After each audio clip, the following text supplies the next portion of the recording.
Welcome to the Real Board Loft. I'm Trip Foreman, and this is the Pyzel Padillac. We're going to start off with a little bit of gun 101 here in the Real Board Loft and talk about why this board is designed the way it is and how it differs, from your standard shortboard. So when you get into bigger, more powerful waves, the name of the game is one, which is actually, this doesn't change from small waves, is catching them. And then two, rather than you and your board creating more power than the wave actually has through pumping the board and then also through the lift that the board creates. In bigger surf, you want the board to be significantly more neutral in the water, so it's not actually lifting you up out of the water. The wave in the bigger waves, the waves themselves have enough power and enough speed that you're not necessarily having to pump the wave to create extra speed or have the board lift you to create extra speed. So in looking at this board and differentiating it from a normal shortboard, the first thing you're going to notice is that there's more width in this area right here, and then there's also more thickness in that same area, like from here back to here.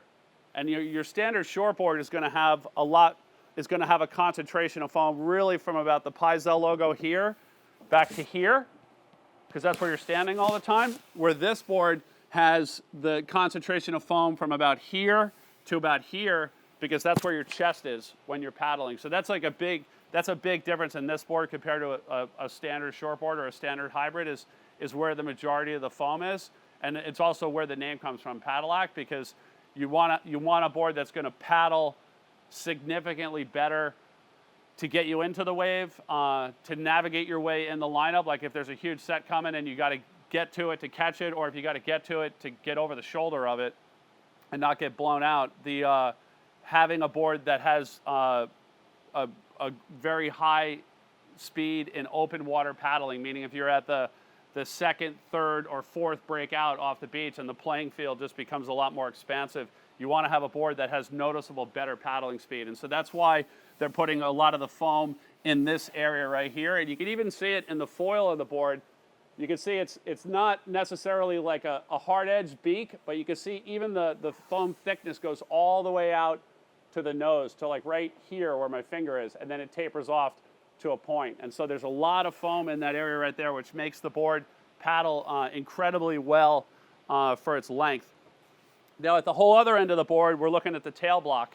And the tail block on your standard shortboard or your hybrid is going to be a lot wider. And the tail block is basically the very end of the board, like how wide, like where it sits on the floor, how wide it is.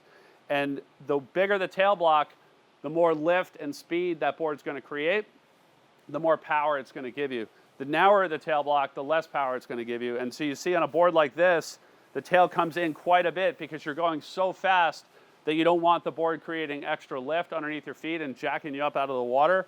You want to be able to control that speed and have the board be a lot more neutral. So they bring the tail shape into a proper pintail on the Padillac, which is going to allow the board to be more neutral and sit down in the water.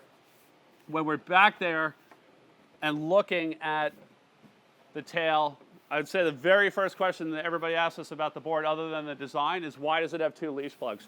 So with two leash plugs, what it does is it distributes the load on the board rather than all of the load being on one leash plug, and potentially with a bigger board and bigger waves and pulling harder on that leash plug, having that leash plug rip out of the board.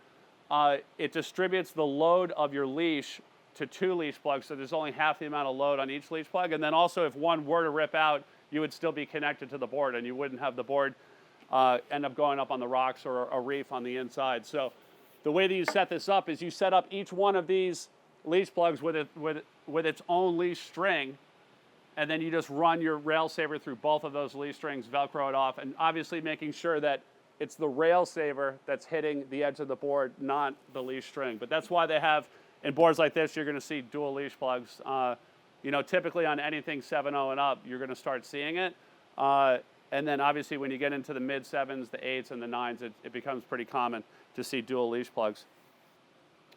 So on tails that are more narrow like this one, one of the things you want to think about is not putting in fins that are too big. and there's a couple different reasons. One of them is that your fin sizing, it's obviously based on your body weight, but it's also based on the width of the tail. So if you have a really narrow tail and then you put in really big fins, there's going to be so much lift per the width of the tail that it's not going to balance out right. And then also the other thing to consider is how fast you're going. Typically when you're going really, really fast, you don't need as big of a fin just because of the amount of lift that that fin's making at that speed. So with this board, with it being a noticeably narrow tail, I sized my fins down one size. So I went with a medium template. I was using the Futures Mulcoy quads in this board, and then also the EA, the Eric Arakawa quads as well in this board as my quad fin setup. And that's what I rode it as the whole time, as a quad, and really liked it front side and back side. John Pyzel's feedback is he also likes a thruster in this board. Specifically, he likes it backside, but as an all-arounder, he likes it as a quad going both directions. But the majority of the waves that we had were backside, and I was riding it as a quad and just loved it. And some of the most memorable waves of the trip were lefts that came in against the grain, and just so much fun riding this thing as a quad front side. Just nuts, the waves that you can get on it. So that's a little bit of tech on the fins, but yeah, make sure that you don't oversize the fins. I mean, a lot of it's just putting the fins in there and looking at it. Like a large set of fins in your normal board looks balanced, and you stick them in here and it's just so much bigger than the tail. So keep an eye on the fins, make sure that you don't oversize them, and even consider downsizing one, especially if you're riding them, this thing in serious surf at serious speeds.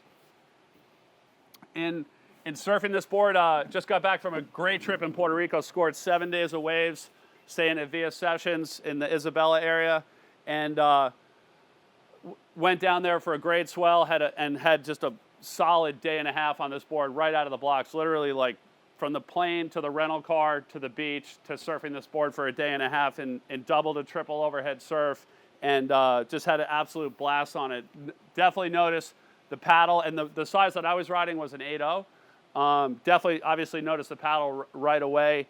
And what I really noticed beyond the paddle was the ability for this board to not only control speed, but allow you to push your surfing in waves of that size, where typically on a wave of that size, you're just holding on because the board's going so fast and it's so chattery and it's so lifty and bouncy that a lot of times you just have to bleed speed in order to do a maneuver until you get down to like a controllable speed where the board feels more neutral. This board, because of the overall outline of the board and the bottom shape and the narrowness of the tail, regardless of how fast you're going, and some of the waves, like using the Rip Curl GPS watch, some of the waves were over 28 miles an hour, which was hands down like the fastest I'd ever gone on anything. And even at those speeds, you're still able to lay into turns as hard as you want and have the board stick to the water. And that was really cool, being on waves of that size going that fast and still being able to turn as hard as you want on the board. The other, obviously the paddle side of things, when you're on the third or fourth breakout kind of in no man's land, this board paddles significantly faster than a board later on in the week, like we're riding like 6.0 to 6.4s or 6.6s when the swell dropped back down, and this thing is just motoring past all of other boards that are that size. So it allows you to track down peaks a lot faster. When there's current or rips, it allows you to beat that out. And then also those waves are traveling significantly faster. So to catch them, you have to have a lot more paddle speed to get into the wave. So that was a big difference as well. The board came back in one piece, which is huge. This isn't the board I was riding. The board I'm riding was an 8.0, but the board didn't break during the time, and that's because these boards are made with more durable blanks that have a wider stringer in the board, and then also a sturdier glass job.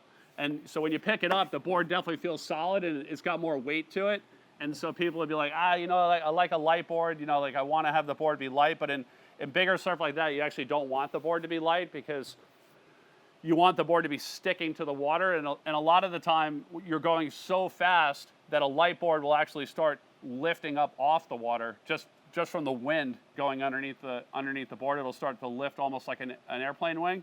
And so having the extra weight will hold the board down on the water, and then having that tail be narrower is going to keep the board down in the water as well. So from the paddling, the additional paddling, to the additional durability, to the ability to be neutral and allow you to really push your surfing in those type of conditions was awesome. So this board, it's available 6'10" up to 9'0" is the largest Padillac, and it's going to be your board for good waves, and it's, don't be afraid to go, especially if you're getting yourself into serious surf, because to go bigger.